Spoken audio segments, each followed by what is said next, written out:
17 avril 1944. Quelque part au-dessus des champs vallonnés du nord de la France, à près de 6700 mètres d'altitude, l'air est rare et glacial. À travers la verrière en plexiglas de son Messerschmitt Bf 109 G6, l'Oberleutnant Werner Hoffmann voit son souffle se condenser en petits nuages, malgré son masque à oxygène. En dessous, la mosaïque de champs verts et bruns offre un spectacle d'une paix trompeuse, comme une courte pointe d'enfant étalée sur la terre. Le soleil matinal éclaire la scène, la transformant en un ruban d'argent fondu. Hoffmann vole pour la Luftwaffe depuis 1941. 3 années de combat qui ont rendu ses mains sûres et son regard perçant. 17 victoires faites confirmées sont peintes sur son fuselage. Il se considère comme un vétéran, un survivant dans une guerre où la plupart des pilotes de chasse ne vivent pas assez longtemps par mois pour accomplir leur 25e mission. Puis, il les voit. Au début, ce ne sont que des points sombres sur les nuages cirrus de haute altitude, se déplaçant en formation serrée depuis l'ouest. Mais à mesure qu'il se rapproche, l'estomac de Hoffmann se serre. Même à cette distance, il reconnaît la silhouette, large, lourde, impossible à confondre. Des P-47 Thunderbolt.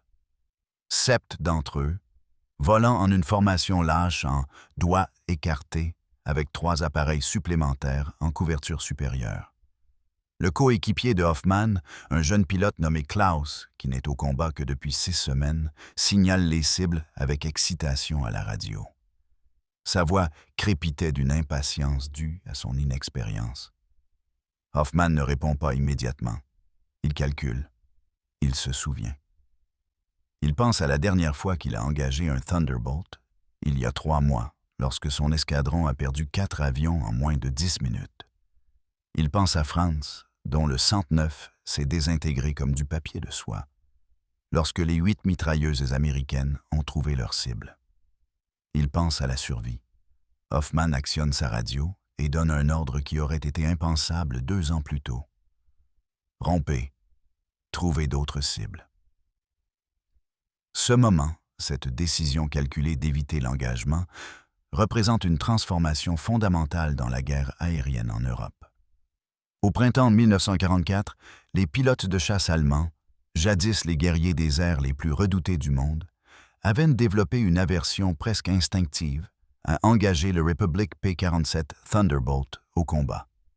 Ce n'était pas de la lâcheté, c'était une froide logique, une amère expérience et la reconnaissance que les avions qu'ils affrontaient représentaient non seulement une supériorité technologique, mais une philosophie entièrement différente de la guerre aérienne. Une philosophie à laquelle la Luftwaffe, malgré tout son brio initial, ne pouvait plus faire face. L'histoire des raisons pour lesquelles les pilotes allemands ont évité le P-47 après 1944 est plus qu'un simple récit de spécifications d'avions. C'est l'histoire de la transformation de la puissance aérienne, de la capacité industrielle qui submerge l'habileté tactique, de la manière dont les Américains ont apporté dans le ciel européen quelque chose que les Allemands n'avaient jamais vraiment rencontré. Une suprématie matérielle absolue associée à des tactiques de plus en plus sophistiquées. C'est l'histoire du moment où le chasseur devient le chassé, où l'expérience et le courage deviennent des monnaies insuffisantes dans une guerre de production et de ressources. Le Republic P-47 Thunderbolt n'était pas, sur le papier, l'avion que l'on s'attendait à voir dominer les cieux. Lorsqu'il est entré en service fin 1942, de nombreux pilotes l'ont regardé avec un scepticisme confinant au dédain. Il pesait près de 8 tonnes à pleine charge, presque le double du poids d'un Messerschmitt Bf 109. Son énorme moteur radial, le Pratt & Whitney R2800 Double Wasp, lui donnait une apparence trapue et maladroite qui lui valut des surnoms comme « Jug », pot à lait, en raison de sa ressemblance avec un bidon à lait, et des noms moins flatteurs comme « camion de lait de 7 tonnes ». Les premiers pilotes américains, habitués à des chasseurs plus agiles, se plaignaient de sa maniabilité lourde à basse vitesse. Il ne pouvait pas virer avec un 109 ou un Focke-Wulf 190 lors d'un combat tournoyant traditionnel. Son taux de montée était initialement décevant. Selon toutes les mesures conventionnelles de conception des chasseurs qui avaient dominé les premières années de la guerre, le P-47 semblait presque obsolète avant même d'arriver. Mais les Américains ne construisaient pas un chasseur de combat tournoyante.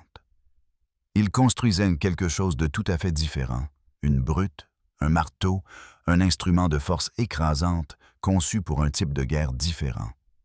Et en 1944, les pilotes allemands avaient appris, par le sang et les épaves, exactement ce que cela signifiait. La transformation a commencé par la puissance de feu. Le P-47 était équipé de 8 mitrailleuses Browning M2 de calibre .50, 4 dans chaque aile. Ce n'étaient pas les armes de calibre fusil qui avaient bien défini les chasseurs du début de la guerre. Les cartouches de calibre 150 tirées par le Thunderbolt pesaient près de 56 grammes chacune et quittaient le canon à plus de 880 mètres par seconde. Lorsque les 8 canons tiraient simultanément, le P-47 pouvait envoyer 100 coups par seconde, avec un poids combiné de près de 5,5 kg de plomb et d'acier déversés dans la zone cible chaque seconde. Les pilotes allemands, à pleine de l'expérience d'être pris dans ce cône de feu, chevauchaient la foudre. Les avions qui survivaient à des rencontres avec des Thunderbolts retournaient à la base avec des dégâts qui défiaient toute compréhension. Des ailes avec des trous de la taille d'un point d'homme, des sections de queue presque coupées, des fuselages qui semblaient avoir été attaqués à la hache. Le lieutenant Hans Philipp, un as de la Luftwaffe avec plus de 200 victoires, qui sera tué au combat en octobre 1943, a écrit dans son journal à propos de sa première rencontre avec des P-47. Le chasseur américain ne cherche pas à vous déjouer. Il se place simplement dans une position où ses canons peuvent tirer, et ensuite il vous détruit avec une violence presque méprisante dans sa certitude. On n'affronte pas un orage en combat de tournoyant. On y survit ou on n'y survit pas. Mais la puissance de feu à elle seule n'explique pas la transformation. Ce qui a vraiment distingué le P-47, ce qui en a fait l'avion que les pilotes allemands ont appris à craindre et à éviter, c'était sa capacité de survie, une caractéristique qui représentait une philosophie entièrement différente de la conception des avions de combat. Le Thunderbolt était conçu autour de son pilote. Son moteur radial, bien que lourd, était refroidi par air et incroyablement robuste. Contrairement aux moteurs en ligne refroidis par liquide du Bf-109 ou du FV-190, qui pouvaient être neutralisés par une seule balle perforant une conduite de liquide de refroidissement, le R-200 pouvait perdre plusieurs cylindres et continuer de fonctionner. Il existe des cas documentés de P-47 retournant à la base avec 3 ou 4 cylindres complètement arrachés, le moteur vibrant si violemment que les instruments se brisaient, tout en produisant suffisamment de puissance pour ramener le pilote à la maison. Le pilote était assis dans un cockpit entouré de plaques de pack de blindage, derrière son dos, sous son siège, devant le tableau de bord. Le pare-brise était en verre pare-balles, suffisamment épais pour arrêter des obus de 20 mm sous certains angles. Des réservoirs de carburant auto-obturants signifiaient que les réservoirs perforés gonflaient et se refermaient autour des trous, empêchant les fuites de carburant et l'explosion. La taille même de l'avion signifiait que les composants vitaux étaient dispersés, difficiles à endommager tous en même temps. Les pilotes allemands ont découvert qu'abattre un P-47 nécessitait un tir soutenu et précis, presque impossible à réaliser dans le chaos du combat aérien. Une rafale qui aurait envoyé un Bf-109 s'écraser au sol en flammes voyait le Thunderbolt trembler, cracher de la fumée et continuer de voler. Gerhard Barkhorn, le deuxième as le plus titré de l'histoire avec 301 victoires, aurait dit à ses camarades pilotes au début de 1944. Il faut toucher le jog américain avec des tirs de canon à plusieurs reprises, dans le moteur ou le cockpit. Les mitrailleuses sont inutiles. Mais entrer dans la portée de son canon signifie entrer dans la portée de ses 8 canons. Et ces canons vous tueront avant que vous ne puissiez le tuer. Ce sont des mathématiques, pas du combat. La logique devint encore plus défavorable en considérant le troisième élément de la domination du Thunderbolt, son rayon d'action.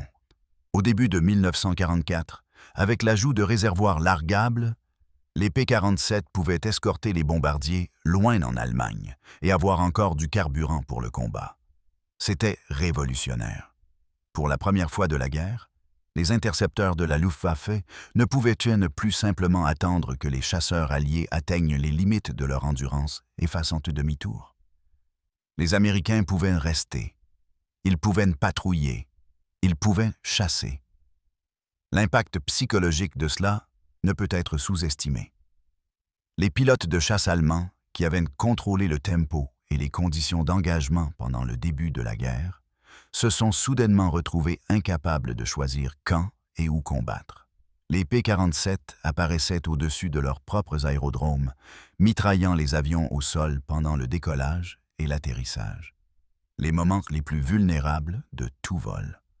Les Thunderbolts patrouillaient au-dessus des formations de bombardiers pendant des heures, attendant patiemment que les intercepteurs allemands s'engagent dans une attaque, puis plongeaient avec un effet des dévastateurs. Les Américains ont introduit le concept de « chasse libre », de grandes formations de P-47 qui volaient en avance sur les flots de bombardiers, dégageant le ciel des chasseurs allemands avant même l'arrivée des bombardiers. Le major Günther Rall, qui a survécu à la guerre avec 275 victoires, a décrit cette évolution dans une interview d'après-guerre. En 1940, 1941 et même 1942, nous choisissions nos combats. Nous attaquions lorsque nous avions l'avantage, altitude, position, nombre, surprise. En 1944, les Américains choisissaient pionniers pour nous. Ils pouvaient nous poursuivre. Ils pouvaient nous attendre. Ils avaient plus d'avions, plus de carburant, plus de munitions, plus de pilotes. Chaque sortie devenait non pas une chasse, mais un exercice de survie. La question n'était bien pas « pouvons-nous les abattre ?» mais « pouvons-nous survivre assez longtemps pour attaquer les bombardiers et ensuite nous échapper ?» Et de plus en plus, la réponse était non. Les chiffres racontent une histoire brutale. En janvier 1944, la Luftwaffe a perdu 311 avions sur tous les fronts. En juin 1944, ce nombre était passé à 275 avions perdus en un seul mois. Les chasseurs américains, en particulier le P-47 et son alter ego le P-51 Mustang, représentaient la majorité de ces pertes. Mais plus dévastateur que les chiffres bruts était le taux de perte parmi les pilotes expérimentés. Le programme d'entraînement de la Luftwaffe, déjà mis à rude épreuve par les pénuries de carburant et la nécessité de précipiter les pilotes au combat, ne pouvait pas remplacer les vétérans. À la mi-1944, le pilote de chasse allemand moyen avait moins de 30 heures d'expérience de combat lorsqu'il entrait dans son premier engagement. Beaucoup avaient moins de 150 heures de vol au total. Ils faisaient face à des pilotes américains avec des centaines d'heures d'entraînement et, de plus en plus, une vaste expérience de combat. Les tactiques évoluèrent en conséquence. Les contrôleurs de chasse allemands commencèrent à donner des directives spécifiques. Évitez l'engagement avec les P-47 à moins que cela ne soit absolument nécessaire. Concentrez-vous sur les bombardiers. Ils sont la menace stratégique. Si vous êtes engagé par des Thunderbolts, utilisez l'avantage de la vitesse et de l'altitude pour vous échapper, pas pour combattre. Rompez l'engagement s'il dure plus de 30 secondes. Certaines unités ont développé des tactiques spécialisées. Des attaques plongeantes à grande vitesse sur les formations de bombardiers, utilisant le taux de montée et le plafond supérieur des 109 et 190 de dernière génération pour passer au-dessus des escortes, puis plongeant à vitesse maximale pour effectuer un seul passage de tir avant de s'échapper. Mais ces tactiques exigeaient une exécution précise, une excellente conscience situationnelle et un degré de chance qui devint de plus en plus rare. L'image emblématique qui hantait les pilotes allemands devint celle du Thunderbolt en piqué. Le P-47, malgré son poids, était un plongeur phénoménal. Il pouvait accélérer en piqué plus vite que presque n'importe quel autre avion dans le ciel, atteignant des vitesses approchant les 800 km/h. Les pilotes allemands ont appris que si un P-47 avait l'avantage de l'altitude et commençait son piqué, l'évasion était presque impossible. Le Thunderbolt prenait de la vitesse, réduisait la distance et ensuite, à plusieurs centaines de mètres, ouvrait le feu avec ses 8 mitrailleuses. Les balles traçantes semblaient flotter vers vous, trompeusement lentes au début, puis soudainement filant à toute vitesse ou, pire encore, déchirant votre avion. Parmi les caractéristiques les plus redoutables du Thunderbolt figurait sa capacité à encaisser les dégâts et à continuer à combattre. Il existe des récits de P-47 retournant à la base avec des dégâts qui semblent presque fantastiques. Un Thunderbolt, piloté par le lieutenant Robert S. Johnson du 56e groupe de chasse, fut attaqué par un F-240 au-dessus de la France en juin 1943. Le pilote allemand, probablement un as expérimenté, exécuta une approche parfaite et tira plus de 200 obus de canon de 20 mm dans l'avion de Johnson. La queue du P-47 était en lambeaux. La verrière était brisée. Le moteur fut touché à plusieurs reprises. Johnson lui-même fut blessé par des fragments métalliques. Les commandes de l'appareil fonctionnaient à peine. Pourtant, le moteur R-2800 continua de tourner, et Johnson ramena cet avion brisé et ensanglanté de l'autre côté de la Manche, en Angleterre, où il effectua un atterrissage sans train et sans sortie, indemne. Des histoires samedi comme celle-ci circulaient dans les bases de la Luftwaffe, s'amplifiant au fil des récits, devenant presque mythiques. Le Jug des Américains devint un symbole non seulement de la capacité aérienne, mais de la puissance industrielle. Chaque P-47 représentait des dizaines de milliers d'heures de travail humain, des tonnes d'aluminium et d'acier, des processus de fabrication sophistiqués, d'abondantes réserves de carburant et un flux constant de pilotes entraînés. L'Allemagne, en 1944, ne pouvait rivaliser sur aucun de ces points. Le Reich était systématiquement pilonné depuis les airs. Ses villes brûlaient, sa capacité industrielle se fragmentait, ses réserves de carburant diminuaient. Chaque chasseur allemand perdu était difficile à remplacer. Chaque pilote expérimenté tué était irremplaçable. Le centre symbolique de cette transformation, l'objet qui apparaissait sans cesse dans les récits des pilotes allemands, était le blindage du cockpit du P-47. Ce n'était pas une technologie sophistiquée, c'était simplement une épaisse plaque d'acier, soigneusement façonnée et positionnée. Mais elle représentait quelque chose de profond.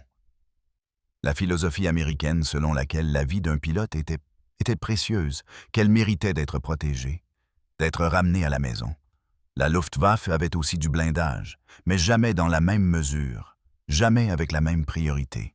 Les avions allemands étaient conçus avec la performance comme préoccupation primordiale. Le poids était minimisé. Le blindage était limité. Le pilote était censé survivre par son habileté et sa tactique, non par la protection. Les Américains adoptaient un point de vue différent. Ils construisaient leurs chasseurs lourds, blindés et indulgents. Ils les construisaient pour encaisser les coups et ramener leurs pilotes en toute sécurité à la base, où ces pilotes pouvaient voler de nouveau le lendemain et le jour d'après, accumulant de l'expérience, devenant plus redoutables à chaque mission. C'était une philosophie enracinée dans une pensée industrielle. Le pilote, comme l'avion, était un investissement à protéger et à entretenir, et non un atout consommable à brûler sans compter. À l'été 1944, la guerre aérienne intérieure au-dessus de l'Europe était devenue, selon un rapport des services de renseignement allemands, non plus un concours de compétences, mais une guerre de matériel, dans laquelle nous ne pouvons pas l'emporter. L'invasion de la Normandie en juin amena des chasseurs alliés, dont des centaines de P-47, sur des bases en France, réduisant leur temps de vol vers les zones cibles et leur permettant encore plus de temps au-dessus du territoire allemand. Les Thunderbolts commencèrent à opérer en d'énormes formations, parfois une cinquantaine d'appareils ou plus chassant ensemble. Les chasseurs allemands repéraient ces formations et les évitaient tout simplement, cherchant des groupes plus petits et plus vulnérables, ou se concentrant entièrement sur les bombardiers malgré les escortes. La transformation était complète. La Luftwaffe, qui était entrée en guerre avec la force de chasse la plus expérimentée et la plus performante du monde, avait été réduite à une organisation défensive et réactive, essayant désespérément de préserver suffisamment de forces pour disputer le ciel au-dessus de son propre territoire. Le P-47 Thunderbolt, autrefois décrié comme étant trop lourd et maladroit, était devenu l'un des principaux instruments de cette transformation. Mais l'histoire du Thunderbolt n'est pas complète sans reconnaître son rôle d'attaque au sol, qui, fin 1954, était devenu tout aussi important. Sa construction robuste, sa puissance de feu importante et sa capacité à transporter jusqu'à 134 kg de bombes ou de roquettes en faisaient une plateforme d'attaque au sol extraordinaire. Les pilotes américains commencèrent à utiliser les Thunderbolts pour attaquer les infrastructures allemandes. Trains, ponts, aérodromes, convois de camions, chars. Les Allemands appelaient ces attaques des Jabos, abréviation de Jack Bomber ou chasseur bombardier, et ils en vinrent à les craindre autant que les bombardements stratégiques. La transition vers les rôles d'attaque au sol augmenta en fait l'aversion des pilotes allemands à engager les P-47. Un Thunderbolt chargé de bombes restait un formidable adversaire en combat aérien. Les pilotes allemands apprirent que même en attaquant ce qui semblait être des avions d'attaque au sol vulnérables, les Américains larguaient leurs bombes et se retournaient pour combattre, se transformant instantanément d'un bombardier alourdi en un chasseur mortel. Et les Thunderbolts opéraient rarement seuls. Les missions d'attaque au sol étaient effectuées avec des escortes, une couverture supérieure, des défenses étagées qui rendaient l'interception extraordinairement dangereuse. L'effet cumulatif de tous ces facteurs, puissance de feu, capacité de survie, portée, nombre, tactique et la pression incessante de la production industrielle américaine, créa fin 1944 une situation où des pilotes allemands expérimentés, des hommes qui avaient survécu à des années de combat, rompaient ou refusaient régulièrement l'engagement avec les P-47, à moins que les circonstances ne soient très largement en leur faveur. Ce n'était ni du défaitisme, ni de la lâcheté.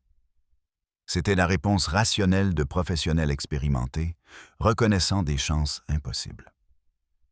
Le moment symbolique, l'image qui saisit cette transformation, apparaît dans d'innombrables récits. Un chasseur allemand solitaire, à court de carburant, peut-être déjà endommagé lors d'une rencontre précédente, repérant une formation de P-47 au loin. Le pilote allemand ne se tourne pas vers eux pour engager le combat. Il ne prend pas d'altitude pour gagner un avantage. Il s'éloigne, cherchant à s'échapper, cherchant à survivre, cherchant à se préserver, lui et son appareil, pour une bataille qui pourrait être gagnable.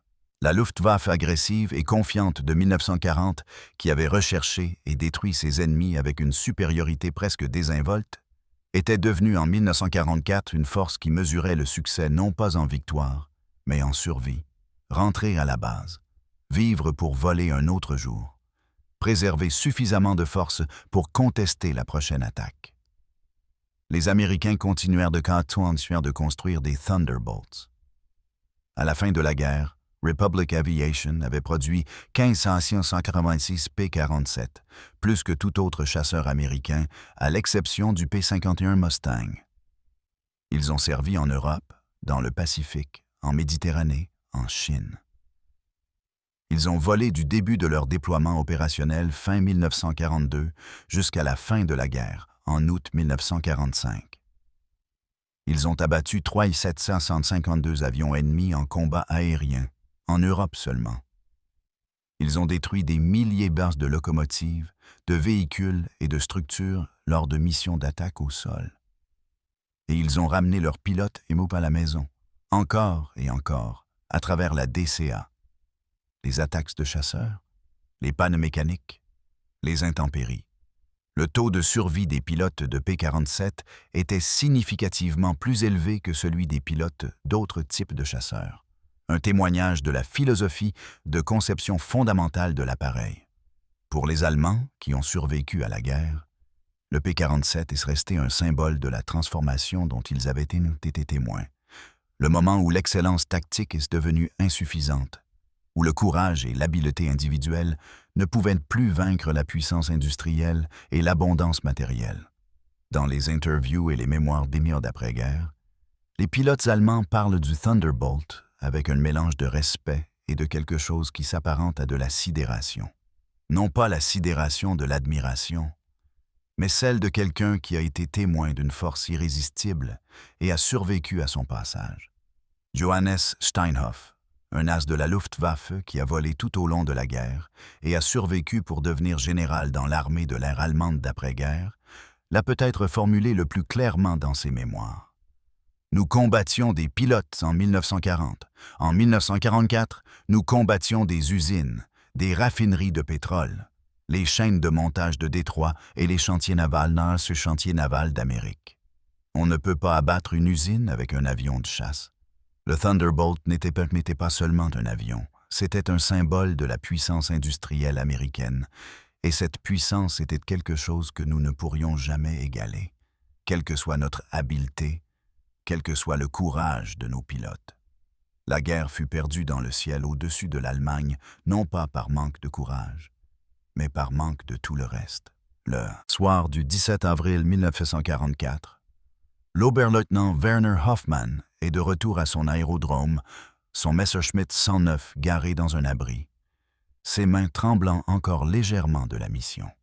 Son coéquipier Klaus est dans la salle de débriefing, expliquant avec enthousiasme comment Hoffmann avait repéré les chasseurs américains, comment ils avaient rompu le combat et trouvé d'autres cibles, un bombardier endommagé à la traîne de sa formation, qu'ils avaient attaqué sans rencontrer de chasseurs d'escorte. Klaus est fier.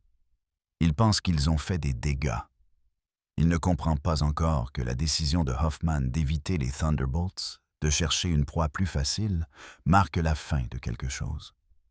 Il ne comprend pas que le choix qu'ils ont fait, la survie plutôt que la gloire, le calcul plutôt que le courage, représente non pas une simple décision, mais un changement fondamental dans la nature de la guerre aérienne. Hoffmann, lui, le sait. Alors qu'il rédige son rapport de mission, il écrit brièvement avoir repéré Sept P-47 et choisi de chercher d'autres cibles. Les mots sont secs, factuels, bureaucratiques. Ils ne rendent pas compte du sentiment de voir ces appareils lourds et puissants et de savoir, absolument savoir, qu'un engagement signifierait la mort. Ils ne capturent ne capturent pas la mer arithmétique des chances impossibles. Ils ne saisissent ni pas la transformation d'un pilote de chasse, de chasseur à fugitif. Mais ces mots, multipliés par des milliers de rapports similaires, par des centaines de décisions similaires, par le poids accumulé d'une amère expérience, racontent pourquoi les pilotes allemands ont évité d'engager les P-47 Thunderbolts américains après 1944. Ce ne fut pas une seule bataille ou un moment dramatique. Ce fut la lente et douloureuse reconnaissance que le ciel avait changé, que les règles du combat avaient été réécrites, que la survie exigeait non pas de rechercher l'ennemi, mais de l'éviter, de choisir des batailles qui pouvaient être gagnées tout en refusant celles qui se solderaient par la destruction. Le tonnerre qui a grondé dans le ciel européen en 1944 et 1945 n'était pas le tonnerre du combat aérien, rapide, violent, décisif. C'était le tonnerre de la guerre industrielle, le rugissement profond et soutenu de la production de masse, des chiffres écrasants et d'une pression implacable. C'était le son d'une philosophie de guerre qui valorisait la protection au-delà de la performance, qui investissait dans le retour des pilotes, qui acceptait le poids et la complexité en échange de la capacité de survie. C'était, en fin de compte, le tonnerre de la victoire. Non pas la victoire de pilotes individuels ou d'as spectaculaires, mais la victoire des usines et du carburant, de l'aluminium et du blindage, de la capacité industrielle d'une nation tournée vers un but unique. Et dans ce tonnerre, dans cette transformation, résidait une vérité qui dépasse les détails spécifiques des caractéristiques des avions ou des tactiques de combat. La puissance dans la guerre moderne n'appartient pas seulement aux braves ou aux habiles, mais à ceux qui peuvent soutenir le combat, qui peuvent absorber les pertes et continuer, qui peuvent construire plus vite que l'ennemi ne peut détruire, qui peuvent transformer leur capacité industrielle en capacité militaire et maintenir cette capacité jour après jour, mois après mois, jusqu'à ce que la volonté et les moyens de résistance de l'ennemi soient épuisés. Le P-47 Thunderbolt n'était pas le chasseur le plus élégant de la Seconde Guerre mondiale. Il n'était ni le plus rapide, ni le plus maniable. Mais il était l'incarnation d'une forme de puissance qui s'est finalement avérée irrésistible. La puissance de l'abondance mariée à la compétence, d'une supériorité matérielle exercée avec une habileté croissante. Les pilotes allemands, qui avaient appris à éviter ces appareils lourds, blindés et mortels, n'étaient pas des lâches. C'étaient des réalistes. Ils avaient regardé cette puissance en face et l'avaient reconnue pour ce qu'elle était. Non pas un adversaire à vaincre en combat singulier, mais une force de la nature à laquelle il fallait survivre, si tant est que la survie soit même possible. Par leurs appels radio prudents, leur évitement méticuleux, leur décision calculée d'interrompre le combat et de chercher d'autres cibles, ils reconnaissaient une transformation fondamentale de la nature de la guerre aérienne. L'âge de l'as individuel, du duelliste habile du ciel, cédait la place à celui de la puissance aérienne industrielle. Et dans cette transition, le Republic P-47 Thunderbolt, lourd, robuste, implacable et mortel, volait comme à la fois symbole et instrument de l'avenir qui supplantait le passé, une sortie, un engagement, une bataille évitée à la fois.